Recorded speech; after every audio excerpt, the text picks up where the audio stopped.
திருச்சிற்றம்பலம். அருட்பெரும் ஜோதி அருட்பெரும் ஜோதி தனிப்பெரும் கருணை அருட்பெரும் ஜோதி.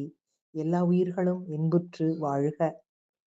முருகன் அழகன் குமரன் வேலன் ஆறுமுகன் என்று பல பெயர்களில் அழைக்கப்படும் ஆறுபடை வீடு கொண்ட முருகனுக்கு பக்தர்கள் காவடி எடுத்து வழிபடுகிறார்கள்.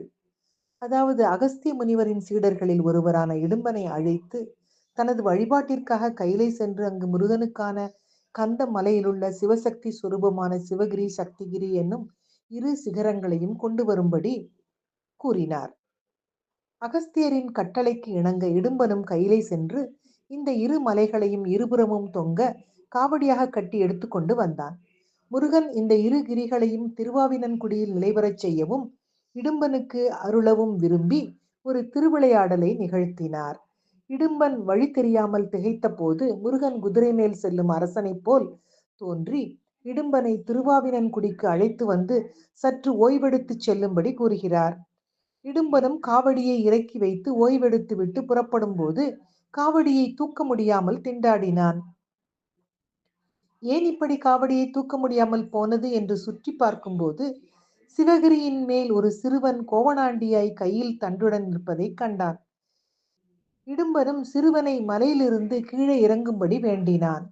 ஆனால் அந்த சிறுவன் இந்த மலை தனக்கே சொந்தம் என்று உரிமை கொண்டாட கோபமுற்ற இடும்பன் அந்த சிறுவனை தாக்க முயன்றான். அப்போது இடும்பன் வேரற்ற மரம் போல் கீழே சரிந்து விழுந்தான்.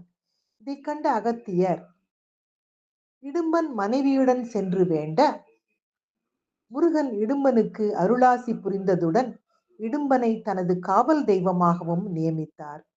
அப்போது முருகன் இடும்பன் போல் காவடி ஏந்தி சந்தனம், பால், மலர் போன்ற அபிஷேக பொருட்களை தன் சந்நிதிக்கு எடுத்து வருபவர்களுக்கு அருள் பாலிப்பதாக வாக்களித்தார். அதன் காரணமாகவே பக்த கோடிகள் இன்றும் முருகனுக்கு காவடி எடுத்து வந்து வழிபட்டு குமரனை தரிசித்து செல்லுகின்றனர் என்ற இந்த அருமையான காவடி குறித்த பதிவினை இன்றைய சிந்தனையாக்கி வேலுண்டு வினையில்லை மயிலுண்டு பயமில்லை குகனுண்டு குறையில்லை வேலவனை வேண்டி வாழ்வில் வெற்றி பெறுவோம் என்பதனையும் சொல்லி இனிய காலை வணக்கம் சொல்வது உங்கள் அழகம்மை சுவாமிநாதன். Happy morning.